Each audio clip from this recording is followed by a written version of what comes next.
That's it. All right, this is Andy Drennan. We've built several 22s for him here at DI Precision. This is one of the Vudoo 360 actions.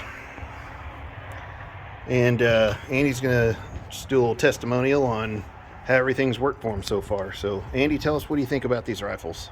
Well, so I have about 7,000 rounds through this rifle right now. I've learned two valuable lessons shooting the 22 versus shooting my bigger guns. One, it's very imperative that you load these magazines correctly and that they're feeding right. And then two, when we get over on a barricade in a minute, you'll see if you take the gun and press it, the magazine into your bag on the barricade, it's going to cant your magazine a little bit and cause a misfeed. But as long as you are loading your mag correctly and you're staying off of your bag, we've never had a problem on the misfeeds on this gun. Like I say, we got 7,000 rounds through it so far. And it's still functioning flawlessly and no hiccups. But yeah, we'll pause the video here and go set up on a barricade and run a couple magazines on different types of barricades. Go ahead.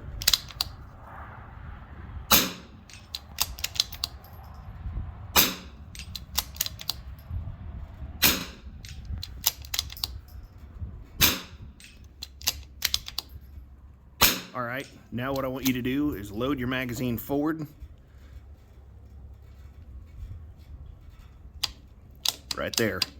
That's the issue that almost everybody is having. So they'll load their magazine to try to get the balance of their gun correctly, and it causes the nose of the projectile to go down and it hits underneath of where it's supposed to. So back off on your tension again, and it might have boogered that round in the magazine. So yeah, so what you'll have to do is drop the magazine and you just pull down on your spring,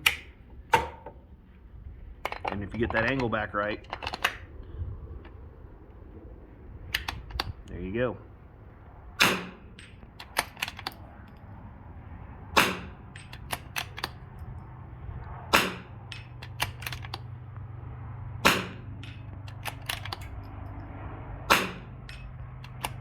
Yep. Okay, as we mentioned earlier, one of the things that's really important when you're shooting a 22 is the proper loading of your magazine. So what I do when I load mine is I can it just a little bit at an angle like this. I want to keep tension on this spring as I load these rounds in this magazine. So we're going to put the first one in. The next part, we're going to keep it canted like this. We're going to put this in, and we don't want this rim to go over the rim of the bullet that's already in there. If you do that, you're going to get a misfeed issue. I don't know if you can see that, but you're going to get a misfeed. It's not going to work.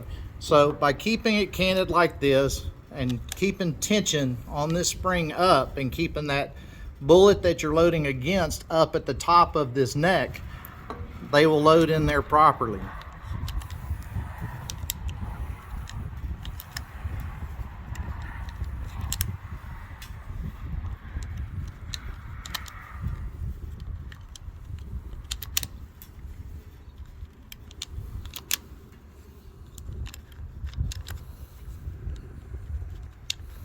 When you're done, give it a little love tap and you can see the angle of your bullets, and that will create proper feeding when the magazine is in the gun and you're trying to chamber rounds.